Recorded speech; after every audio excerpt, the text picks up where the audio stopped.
Hello students, पिछली video में हमने टेक्सोनॉमिक कैटेगरीज पढ़ी थी और मैंने आपको होमवर्क भी दिया था कि आप टेक्सोनॉमिक कैटेगरीज में अलाइन करके लाइएगा हाउस फ्लाई, मैंगो और वीट को। ठीक है, सो टेक्सोनॉमिक कैटेगरीज हमने क्या पढ़ी थी? सबसे पहले किंगडम, देन फाइलम, या फिर फाइलम को हम और क्या कह सकते हैं? डिवीजन।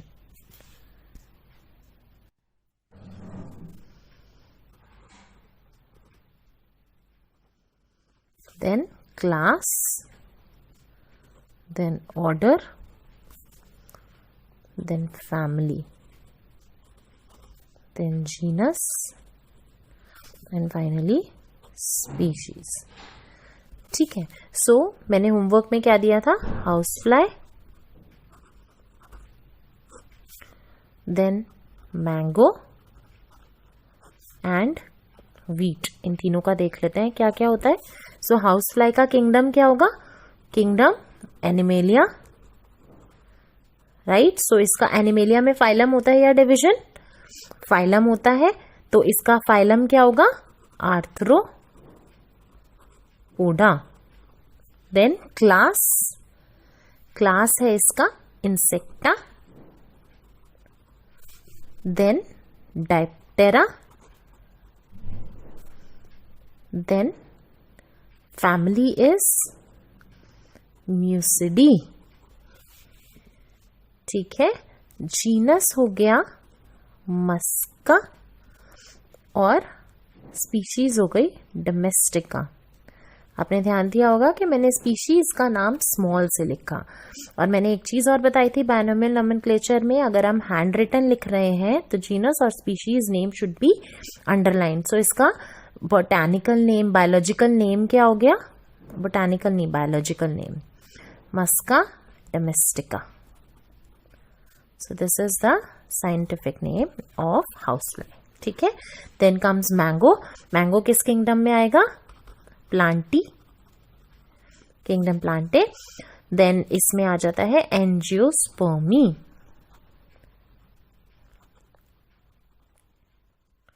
ठीक है, देन मैंगो का ऑर्डर क्या होगा? नहीं, क्लास, क्लास क्या होगा? डाइकोटिलिडनी।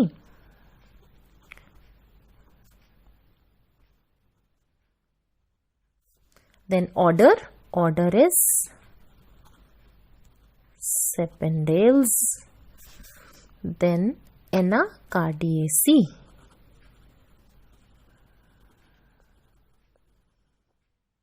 ठीक है, then its genus is Mangifera and species name is Indica। so उसका biological name क्या हो गया? Mangifera Indica। ठीक है, अब आ जाते हैं वीट पर। वीट का क्या होगा? प्लांटे, ये भी एक एंजियोस्पर्म है। ठीक है, ये मोनोकॉटिलिडनस होता है।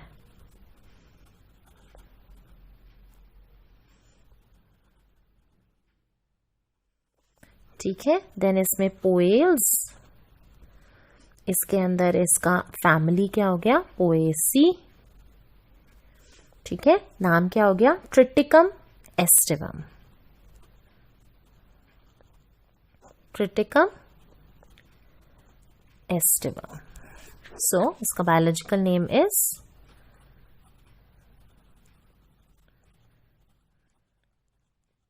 Aestivum, Triticum aestivum. ये क्लियर हो गया। आज हम पढ़ेंगे टेक्सोनॉमिक एड्स।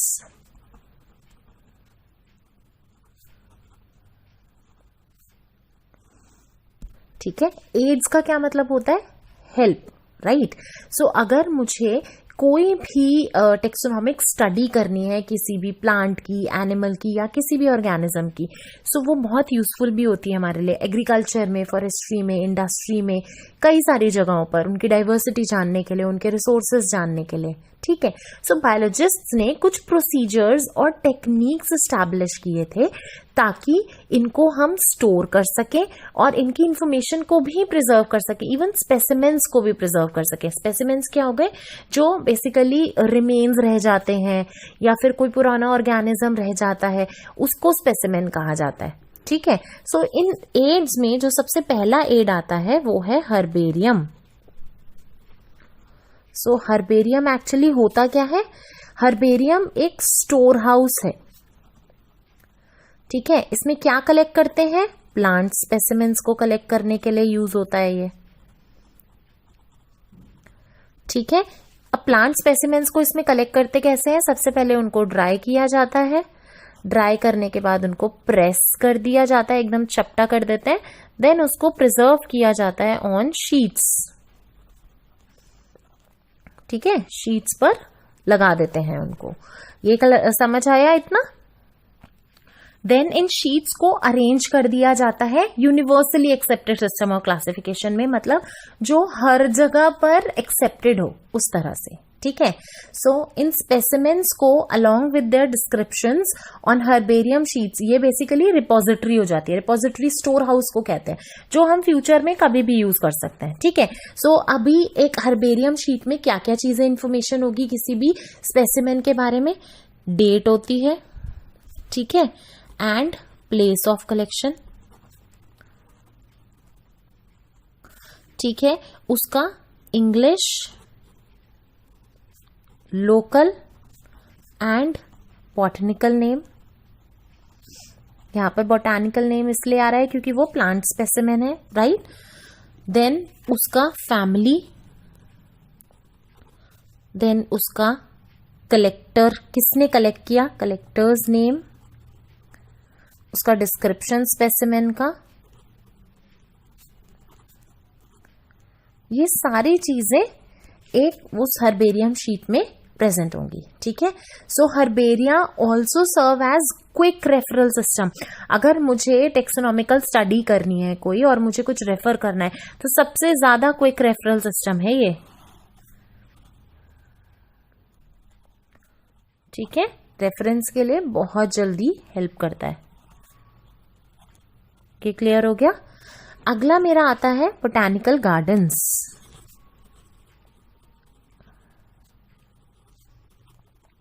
आप नाम से तो बता ही सकते हैं ना बोटैनिकल गार्डन्स क्या होते हैं। सो ये बेसिकली क्या है, स्पेशलाइज्ड गार्डन्स हैं जहां पर लिविंग प्लांट्स को कलेक्ट किया जाता है। ठीक है, लिविंग प्लांट्स को कलेक्ट किया जाएगा for reference. Plant species in these gardens are grown for identification purposes. ठीक है, हर प्लांट पे एक लेबल डाला जाता है जिसमें उसका नाम डालेंगे, उसका मतलब बोटैनिकल या साइंटिफिक नाम डालते हैं और उसकी फैमिली डालते हैं। ठीक है, तो आप कभी गए भी होंगे शायद, तो वहां पर हर प्लांट के साथ एक लेबल लगा होता है और उस लेबल में क्या क्या चीजें होती हैं, उसका साइंटिफिक नेम, ठीक है, और साथ में उसकी फैमिली। आप कुछ फेमस बोटैनिकल गार्डन्स जानते हैं? एक है क्यू, ये है इंग्लैंड में। ठीक है, then Indian botanical garden,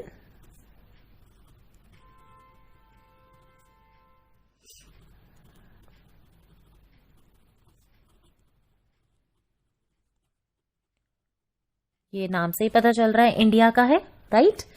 then national botanical research institute, national botanical research institute. आप और भी ढूंढिएगा, ठीक है, ये भी इंडिया का ही है, लखनऊ का है। ये क्लियर हो गया। अगले हम आते हैं म्यूजियम पर। So third is museum. So museum में क्या होता है, बेसिकली दे आर सेटअप। कहाँ सेटअप किए जाते हैं म्यूजियम? ये एजुकेशनल इंस्टीट्यूट्स में सेटअप किए जाते हैं, चाहे आपका कॉलेज हो गया, ठीक है, और आपके स्कूल्स हो गए, यहाँ पर इनका सेटअप किया जाता है यूजुअली। और म्यूजियम्स में होता क्या है, कलेक्शंस होते हैं किस चीज के, प्रिजर्व्ड प्लांट और एनिमल स्पीशीज के। ठीक है,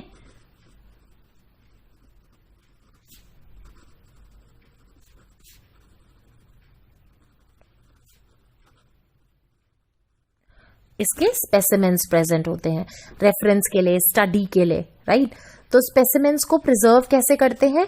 इनको प्रिजर्व करने के लिए कुछ जार्स या फिर कंटेनर्स होते हैं, आपने देखा होगा, ठीक है। इन जार्स और कंटेनर्स के अंदर एक प्रिजर्वेटिव सॉल्यूशन डालना बहुत जरूरी है।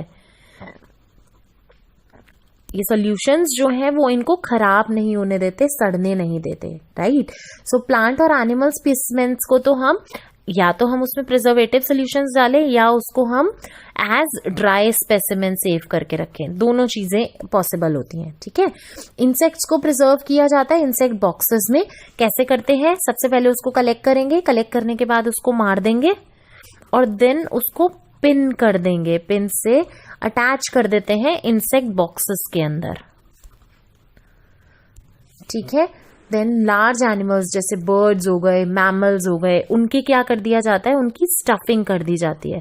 So they are stuffed and preserved, ठीक। ये लार्ज एनिमल्स के लिए है। ये क्लियर हो गया। देन हम आते हैं म्यूजियम्स में स्केलेटन भी होते हैं एनिमल्स के, ठीक। सो आप देख सकते हैं म्यूजियम में कितनी सारी चीजें प्रिजर्व की जा सकती हैं, राइट। देन नेक्स्ट आते हैं जूलॉजिकल पार्क्स। ये तो आपको पता ही होंगे,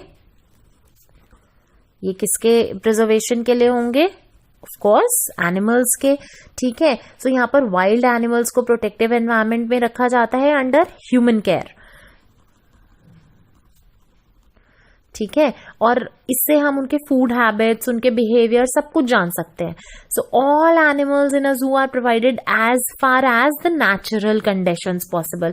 जितना ज्यादा पॉसिबल हो पाए उतना नेचुरल कंडीशंस में उनको उनके नेचुरल हैबिटेट में रखने की कोशिश की जाती है।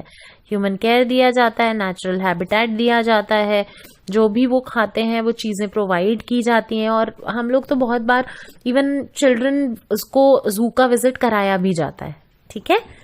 देन नेक्स्ट आता है कीज।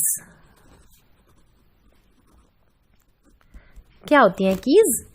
ये भी एक तरह का टेक्सोनॉमिकल एड है। इसका काम क्या होता है? For identification of plants and animals based on similarities and dissimilarities. किस बेसिस पे करते हैं? उनकी सिमिलैरिटीज और डिसिमिलैरिटीज के बेसिस पर, ठीक है। सो की बेसिकली क्या होते हैं? They are based on contrasting characters generally in a pair. उसको क्या कहते हैं? कपलेट। सो फॉर एग्जाम्पल मैं अगर बात करती हूं किसी भी एक, मान लीजिए मैं प्लांट की बात कर रही हूं, तो हमने अभी देखा था मोनोकॉट भी हो सकता है, डाइकॉट भी हो सकता है। सो ये एक कैरेक्टर है, या तो वो मोनोकॉट होगा या वो डाइकॉट होगा। सो ये दोनों क्या है? पेयर में एग्जिस्ट कर रहे हैं ना, ये दोनों कंट्रास्टिंग कैरेक्टर्स है। कंट्रास्टिंग कैरेक्टर्स, तो ये की हो गई बेसिकली। और इन दोनों को क्या कहते हैं? इस पेयर को क्या कहते हैं? कपलेट। क्लियर हो गया। सो हमें इन दोनों ऑपोजिट ऑप्शंस के बीच में एक चॉइस करनी पड़ेगी। तो अब अगर इससे क्या होगा? इससे कोई एक चीज एक्सेप्ट हो जाएगी, दूसरी रिजेक्ट हो जाएगी, ठीक। और जो भी हम एक स्टेटमेंट होती है उसको क्या कहते हैं? जो भी की दो स्टेटमेंट्स हुई मान लीजिए, तो उसमें से उन स्टेटमेंट्स को कहा जाता है लीड, ठीक है। Separate taxonomic keys are required for each taxonomic category. अगर मुझे फैमिली की बात करनी है तो अलग की होगी, अगर मुझे जीनस का आइडेंटिफिकेशन करना है तो अलग की होगी, अगर मुझे स्पीशीज का आइडेंटिफिकेशन करना है तो की अलग होगी। ये बेसिकली एनालिटिकल होती हैं, इनको एनालाइज किया जाता है to identify plants and animals, ठीक है। अब ये 5 हुए। इसके अलावा flora, manuals, monographs and catalogues. ये भी कुछ और मीन्स होते हैं ऑफ रिकॉर्डिंग डिस्क्रिप्शंस, ठीक है। ये भी करेक्ट आइडेंटिफिकेशन में हेल्प करते हैं। सो फ्लोरा क्या है? ये बेसिकली एक्चुअल अकाउंट रखता है किसका? Habitat and distribution of. Flora है तो किसका रखेगा? प्लांट्स, ठीक है। सो ये इंडेक्स बताते हैं to the plant species found in a particular area. So they provide index to plant species.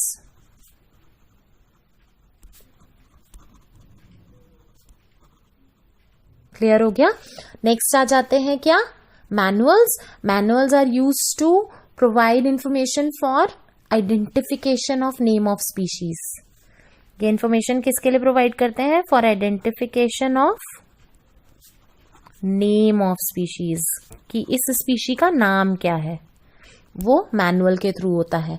Monographs में इंफॉर्मेशन होती है सिर्फ एक टेक्सॉन की, इन्फो ऑफ वन टेक्सॉन। ठीक है, क्लियर हो गया? सो आई होप आपको ये क्लियर हो गया है, सब समझ आ गया है। आप इसकी एक्सरसाइजेस ट्राई कीजिएगा और आपको जो समझ नहीं आए प्लीज कमेंट बॉक्स में डालिएगा। Thank you.